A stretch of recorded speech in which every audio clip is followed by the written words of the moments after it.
On this episode, which is live for a real time, we're going to talk about the Texas primary that just passed, International Women's Day, which is today, and the tariffs that President Trump is looking to impose or whatever. So we're going to talk about some of those and probably some other issues as well. All that and more on this episode, a live episode at that, of Trend Chat.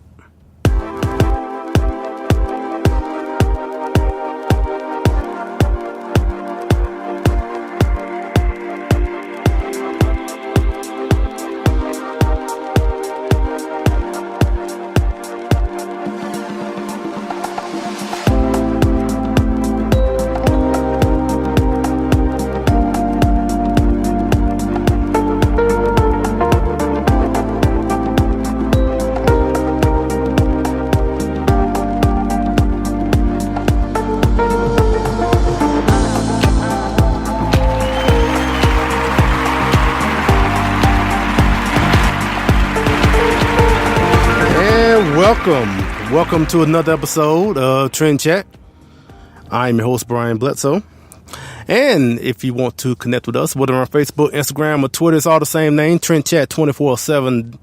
Well, TrendChat247.com is where you can go to listen to all previous episodes. But if you want to go to our social media, it's all the same name, Trend Chat 24/7. See, that's the risk right there going live. See, I'm already changed up how I do the intro and everything already. But also, I write for politichicks.com. If you want to read some of my articles, just go to politichicks.com/author/Brian Bledsoe. And don't forget about the book, Politichicks: Clarion Call to Political Activism, which is available on Amazon and Barnes & Noble. Contains over 300 pages from contributors like myself talking about different issues like education, healthcare, general political issues, activism, which has my article, which talks about becoming a delegate at the Republican National Convention in 2016. All right. That was a okay start. But like I said, we're live, and we're going to keep being live on Spreaker. That's how we're always on. But we're also doing Facebook, which, hey, how y'all doing? On Facebook right now, live for the time being. Who knows how long it's going to last? Because one thing I mentioned on Facebook is a reason why I don't do a lot of these live episodes. Because, I know I probably mentioned a couple of times I'm a truck driver, so my studio is in the truck. So yeah, that also means it depends on where I'm at. So tonight I'm in Fort Wayne, Indiana, and the cell coverage is pretty good for just one phone. But when you're trying to run a phone video, streaming live on Facebook, and at the same time you're trying to stream live podcasts on a tablet, all using the same, signal, I guess. Well, same data from my phone to the tablet. Anyway, just to say, I guess that just takes up that's a strain on the signal coming from me. I guess I don't really know. I just know from the previous times I tried this, one of the other stops working. Now, unfortunately for the people who are watching on Facebook, well, right now it's only one person. So to the one person that's watching on Facebook, unfortunately, I hope that disconnects first, because I definitely want the podcast to continue, because I don't want to have to record this again, which is actually the reason why I'm even doing a live episode tonight anyway, because I'm like, I don't feel like recording. I just want to just do the episode and just move on. Because the one thing you maybe don't know, when I am when I'm recording, it's a lot of takes sometimes. It just depends. I don't know. Maybe I get in my head sometimes and I'm like, I'll start the intro and I don't like how it sounds, and then I'll do it over again and over again. And I can get in my head real easily. So it can be frustrating sometimes. Sometimes I just go with it. So I said the last couple of episodes, the past 10 to 20 episodes, I've not had to re-record nearly as much. I guess I'm just getting more comfortable as far as just knowing what I'm going to say and all that, and just getting more comfortable. So, yeah, so like I said, to everyone who is, if you're still there on Facebook, congratulations, you made it.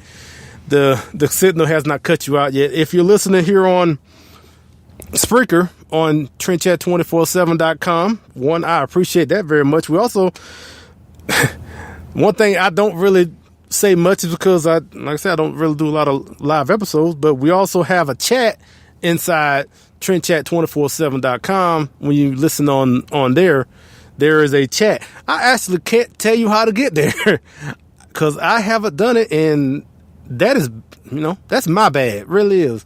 But I really don't know. There's a chat. I'm looking at the program on my on my tablet here, and I see there's a chat. I'm like, oh, I can actually chat with people on Spreaker while I'm doing the podcast. That'll be kind of difficult given it's just me, but it says this feels lonely in here, so obviously nobody's in the chat, and I don't know if you find it. You know what? That's what I want to. Here's a little assignment for you. If you're listening right now and you're on TrentChat247.com, if you find the chat, just say hi. I just want to see how it looks.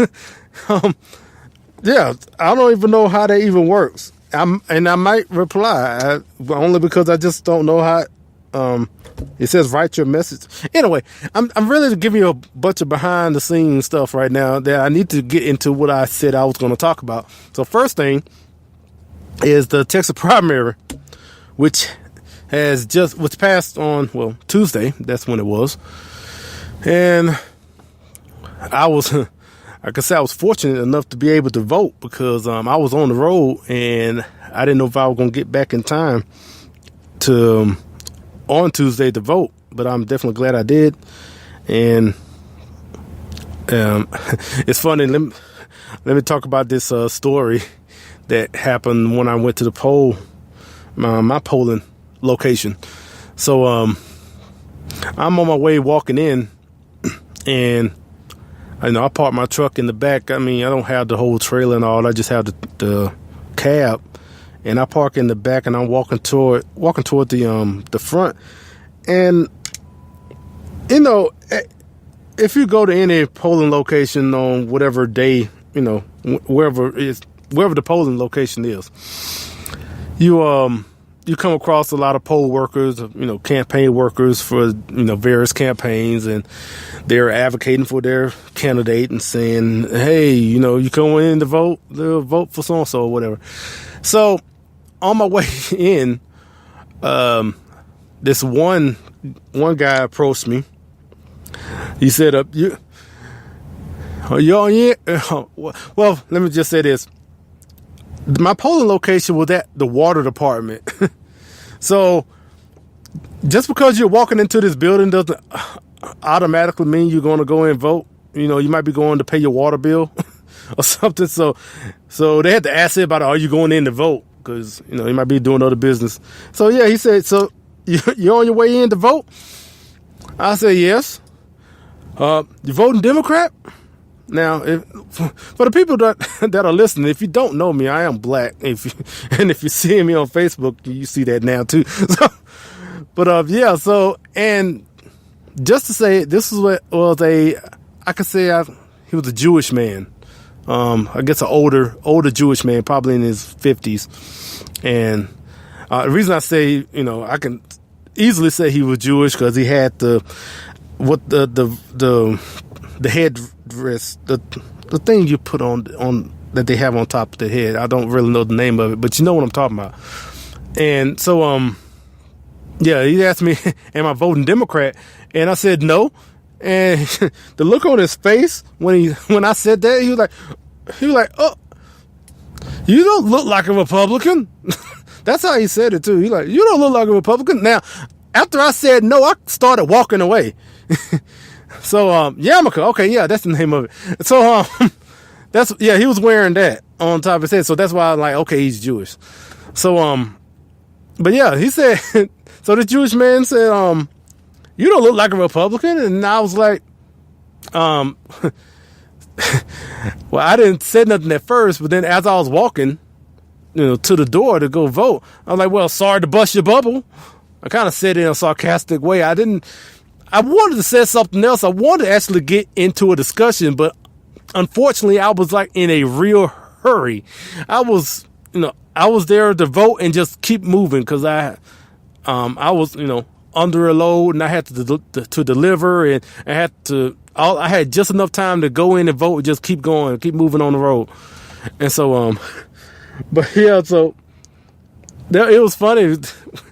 And that's not the first time that ever happened. It's happened before. And I get a kick out of it every time. I also get a kick out of it when I go inside the polling place. And, you have, well, maybe you don't know, in Texas, you have, Republicans on one end and you have Democrats on one end of the room sometimes. And so when I walk in and the person that, asked me where I'm going, I said I'm going to Republican. It's just funny because a lot of times, a lot of the Democrats, most of the time, is black people working at the table, and so I've seen different looks. Some, I'm not gonna say this happened every time, but most of the time it's like indifferent. They don't show any, you don't see any expression on their faces. But that ain't always the case. Every now and then I'll come in and say I'm voting Republican, and I'll see a black person looking like, what? Have that confused look on his face, like, what? But and I should have got that look at this place where I voted this Tuesday. It wasn't like he made a comment or nothing, but it was funny because I actually kind of look for it now. It's just funny to me because I think I get a kick out of it. Anyway, from the primary, I mean, there were some ups and downs, and I would say the highlight was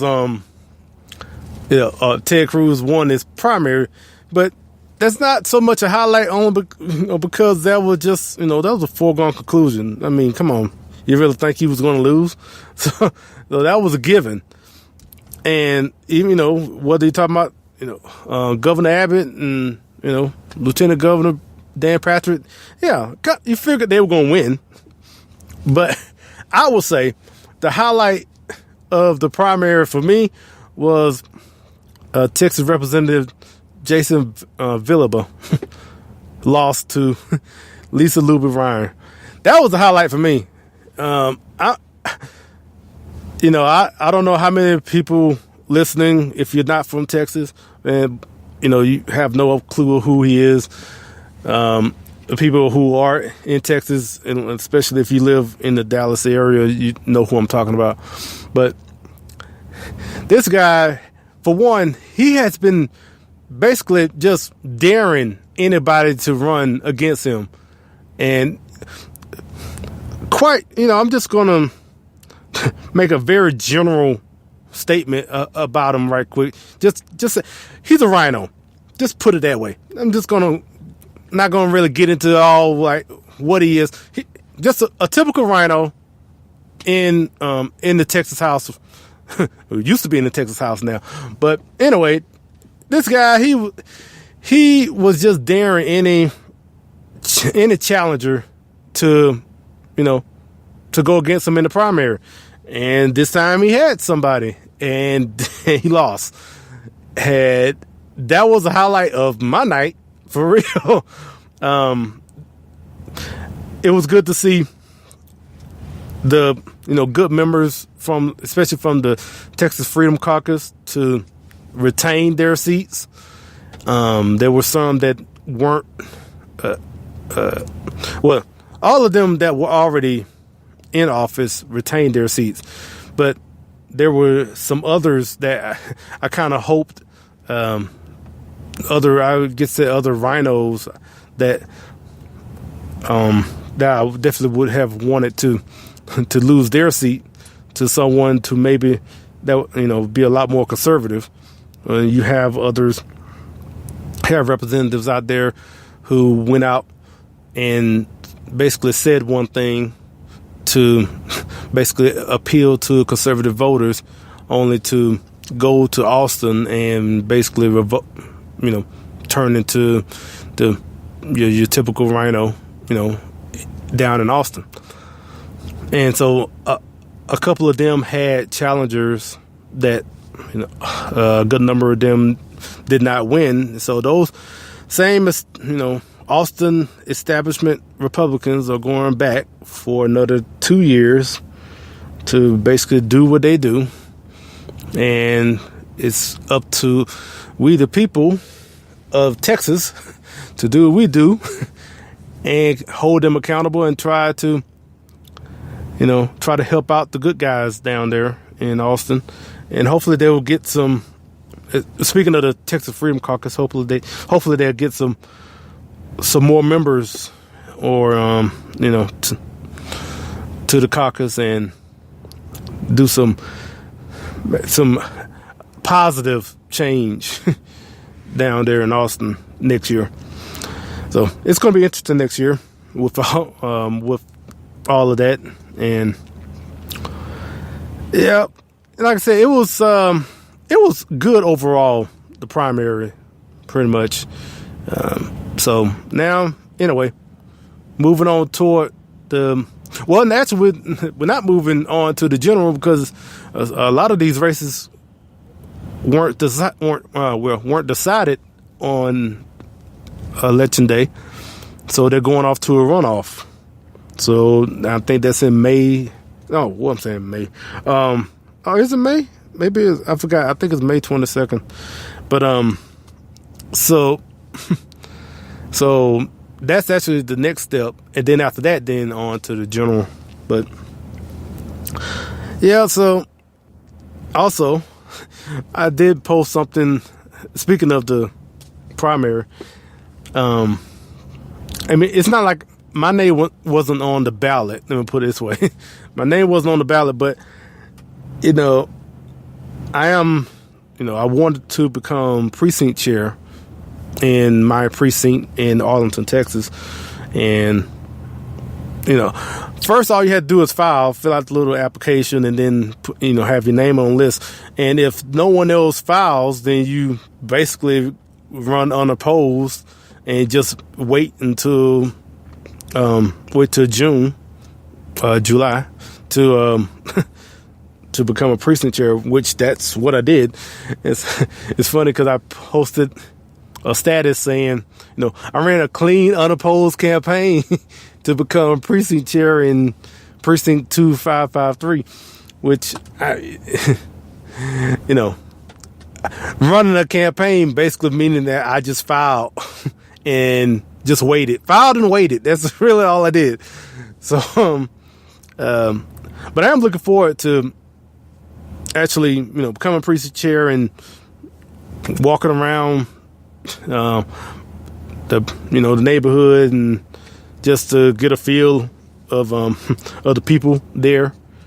I've already driven around a couple of times just to kind of get an idea, but I'm looking forward to it, and I'm actually really wondering how it's going to go because I've been told from the he still is the current precinct chair right now, but the one that's leaving when I take over, that is I guess you call like a light blue or a light Democrat precinct.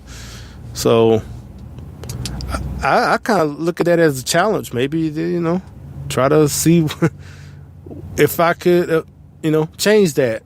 I don't know how, but that by him saying that, they're just kind of like, oh, okay, maybe let's see if we can change that some way or another. I don't know. But all right, guess we're gonna go to our next topic, which will be International Women's Day, which is today.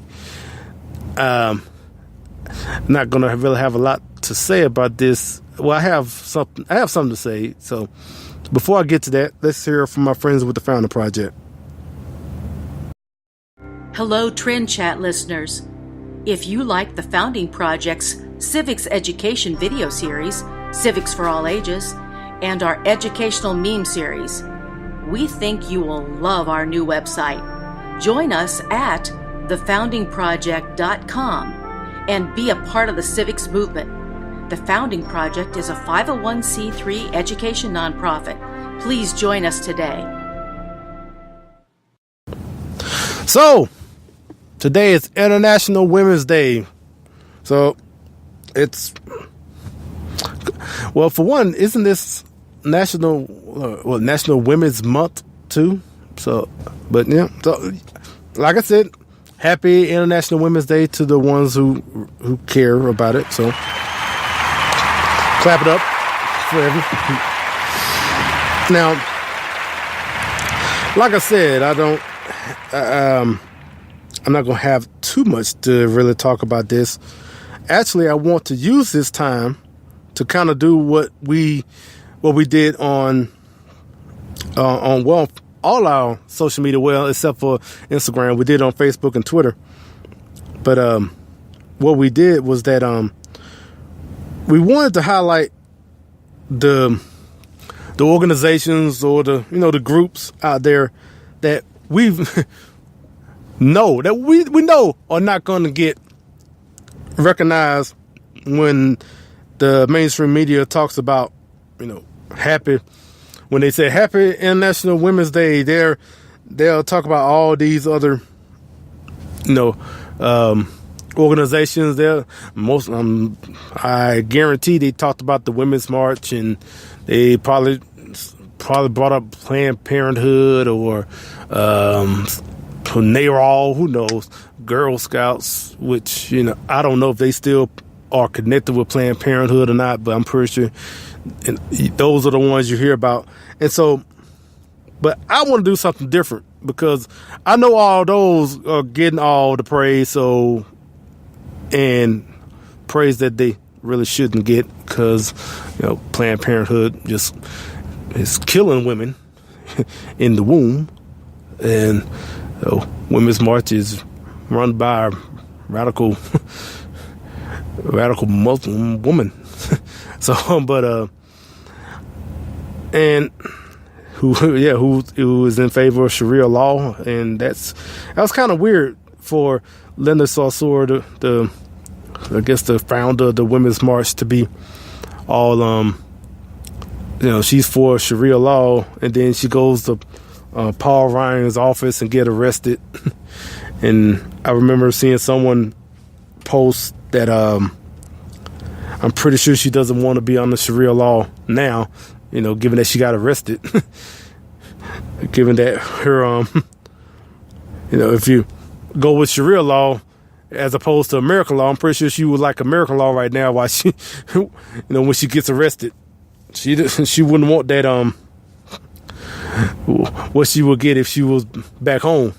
But nevertheless, like I said, I want to bring up other organizations, other groups that you may not hear about anywhere else, really. And so I want to use this International Women's Day to bring up, first off, I've already mentioned them, is Politichicks, and that I write for Politichicks.com. So that's one I definitely want to bring up. And Anne-Marie Morrell and Morgan Brittany, Sonia Sasser, and all the contributors, men and women who are on Politichicks. And really encourage you just to go to Politichicks.com. There's always a lot of great articles. Unfortunately, I haven't written anything in a while, which me saying that actually kind of, yeah, I haven't written anything in a while. But that doesn't mean, there's plenty of people who are writing, and they're all, they're writing great content, and I would encourage you to head over there for opinion, news. Actually, might get some other things from Trend Chat in the future on there maybe. So yeah, first Politics, and now another is Future Female Leaders. Actually, we had Amanda Owens on Trend Chat last year, and they're a great organization, especially for women in college and universities. So that's another great organization. You can, especially if you have a daughter in college and she wants to connect with some other conservative women, they'll be a great resource to be an encouragement to them. And they may have a chapter in that university. You just have to check with futurefemaleleaders.com. Next one is NRA Women. Now, the NRA is very, polarizing, especially right now. It's very, quote unquote, controversial right now. So, but I love the NRA. I think it's great. I'm pretty sure everyone have an issue with the NRA not being, I guess, more, to be even more of an advocate for the Second Amendment. Maybe they'll disagree with some things that they maybe have lobbied for or whatnot. But I can say one thing when it comes to the NRA is that the Democrats, liberals, progressives, whatever you want to call them, socialists, Marxists, communists, all of them, they don't differentiate when it comes to all these other gun, whether you're talking about the gun owners of America or you're talking about the National Gun Rights, Association, any of these other, gun organizations, which are well received as well, all, regardless of which one you like the most, when the left wants a punching bag to talk about guns, the organization they look at is the NRA. And so for that reason alone is what I tend to rather, defend the NRA as opposed to always finding some reason to bash them. And I mean, they do a lot more good than what supposed harm that some may say that the NRA does as far as protecting the Second Amendment. I think they do a whole lot, a much better job. And like I said, they're the organization everyone looks at, and that right there is enough to where I'm definitely am supportive of the NRA. And so in that, they also have a women's section and where they have their own events and everything, and they have like a dinner at the NRA annual meetings, and they also have their own separate events as well. And so as far as teaching women to be knowledgeable about guns and to be more comfortable around guns. And so that's like I said, NRA women. That's another organization to look into. Another one will be Ladies of Liberty. Similar to kind of like Future Female Leaders, but honestly don't know. I don't know everything about all these organizations. I know about them, but my main issue right now, I just want to make sure that I just want to introduce these groups to you. If you have heard of them, great. If you haven't, maybe, look into them. And so I'm just bringing them up. So I'm kind of going to maybe go a little bit quicker. And so the next one will be Second to None, which is a website run by Stephanie Reese, who is with Springfield Armory. We actually had her on twice last year and talked about her website and what she wants to accomplish with this new venture.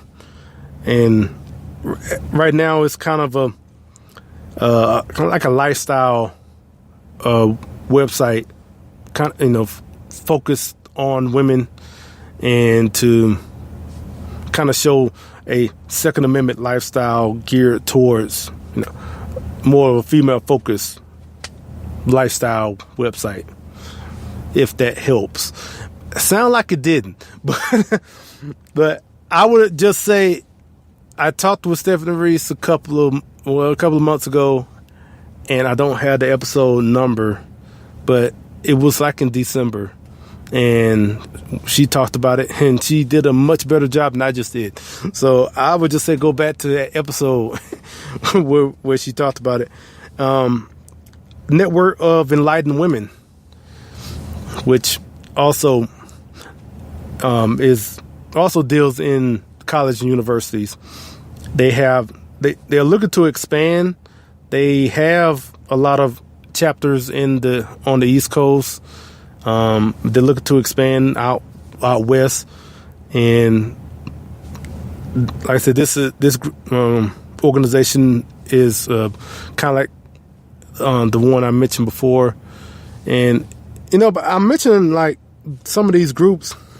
It's like, especially two of them, Network for Enlightened Women and Future Female Leaders, like where they kind of focus on college and universities where they have chapters. And so there are a lot of options for conservative women in college. It's just you have to find them.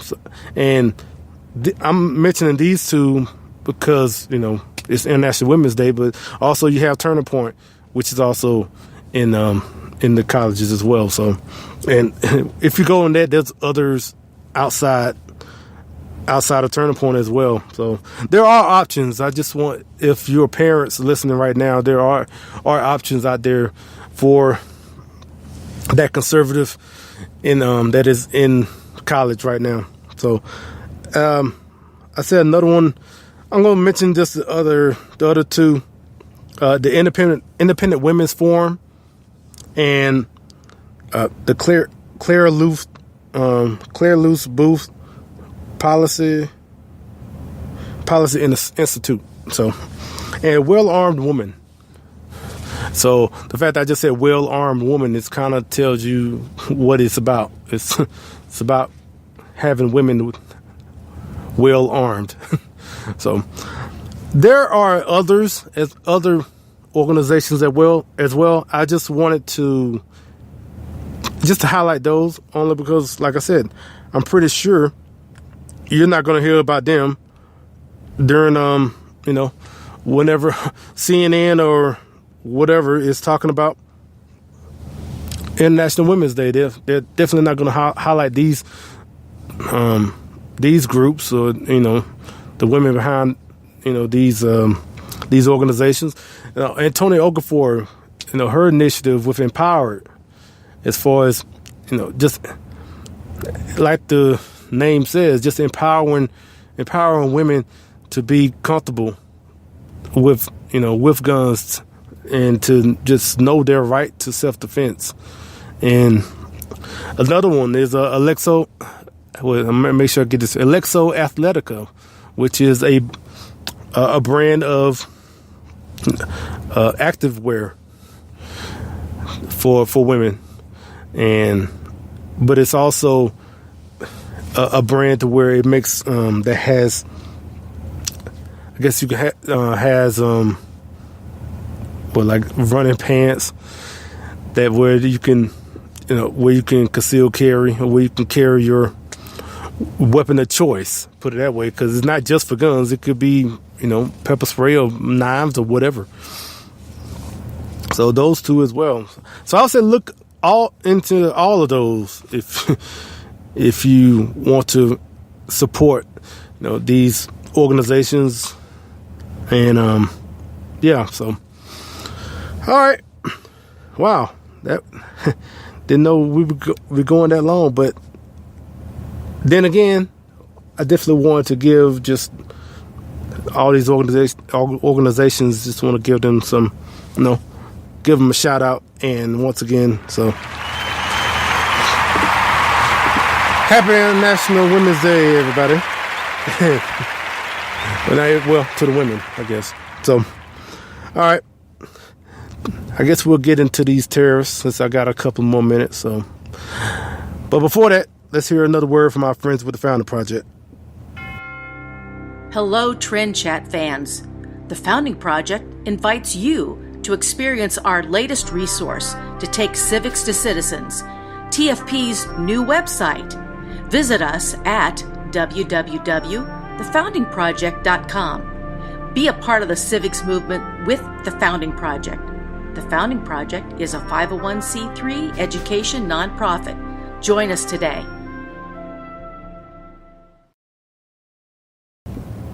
Tariffs. Tariffs. Make sure to say it that way. You don't want to mumble that word. It sounds too close to terrorists. But tariffs, or I guess you can call them taxes. But pretty sure, I'm guessing if you're listening to me, you probably have listened to any other news or whatever, and have heard about President Trump wanting to impose tariffs on steel or in aluminum. And we've been down this road before. I guess was it President Bush? He did it, and there's others that have done it. I've heard all the stats. I've heard, about how much steel is coming from this country and that country. What, I'm not finna get into all that. I'm not. I'm quite simply just going to say I'm for free markets. I'm for free trade. And when it comes to free market principles, this doesn't. I'm not with this. Simply on that. Not even, like I said, I'm not getting into the stats and how many billions and trillions or whatever go into back and forth. I don't care, honestly. As a free market principled person, I'm not for tariffs. So I'm just leave it at that, for one. Now, in saying that, I also have been hearing back and forth from, I think President Trump said it himself, I think others have said it as well, this free and fair trade. And when I heard that, quite honestly, when I heard that, it kind of reminded me of when I saw that CNN video where that general and that journalist was at the shooting range, and that general picked up that rifle and said full semi-automatic, and I was like, what? Full semi-automatic. I'm not going to get too much into that, but honestly, if you just said a word, full semi-automatic, that doesn't make sense. So anyway, when I hear people mention about free and fair trade, I'm like, no, free and fair are not really, don't really go together. It could be free, it might not be fair, because it's free. If you're talking about a real free trade, you're not gonna have you're gonna have winners and losers. So it might not. You're gonna have some that are not gonna be able to compete, and that's sucks for them. If they can't compete, they just can't. It's not up to the government to try to equalize the outcomes. And so, like I said, when I heard free and fair trade, also another thing I thought about too is when I don't know how many of you have heard the term fair trade, like when it comes to coffee. It's just called fair trade coffee or something like that. And basically, if you ever heard of that term when it comes to coffee or something, or it could be something else. It could be, tea or whatever. I don't know. But basically, like fair trade coffee is essentially kind of like, well, I'm trying to think, like affirmative action for coffee in a way, where it's not based on how good the coffee is or how this coffee brand is more competitive, is it just have a better quality than the others. No, it just, they have set aside one country to have an advantage over another country just based off of, well, they can't live up, or they can't really can't compete with this other company, so they try to equalize the two companies to where it's quote unquote fair. But that's not fair, because if that other entity can't hold up their end, and you have another company that can produce a better product and with better quality, so by trying to equalize both, you're really hurting, the better quality brand. So, like I said, when you're talking about fair trade, just it's fair. When I start hearing fair trade, I'm really start thinking about, okay, this kind of feels socialist. My socialism antenna starts perking up. I bet you Bernie Sanders probably loves this in a way. Fair trade. I'm not going to do a Bernie Sanders impersonation, but oh wow, 2 minutes left. Okay. I really need to pay attention. But well, yeah. I'll just say this: if maybe the president is using this as some sort of negotiation with these tariffs, and what I don't know, but this, yeah, I hope actually that's what it is, as opposed to just wanting to impose these tariffs and thinking this is going to be a positive for the country. Because in one hand, you already have you had tax reform, but now you're going to basically do taxes on the other end. So, yeah. Anyway, I'm going to go ahead and get going, and just going to go ahead and get this music playing at the end. so there we go. Yeah. Look at that. It almost sounds professional. But yeah, I guess I've stayed live on here on Facebook, and I was live on Spreaker. So hey, that's an accomplishment in itself right there. Hey, yeah, I know. Yeah, all right, cut that off. Anyway, I appreciate y'all listening. So until next week, I'll chat with you later.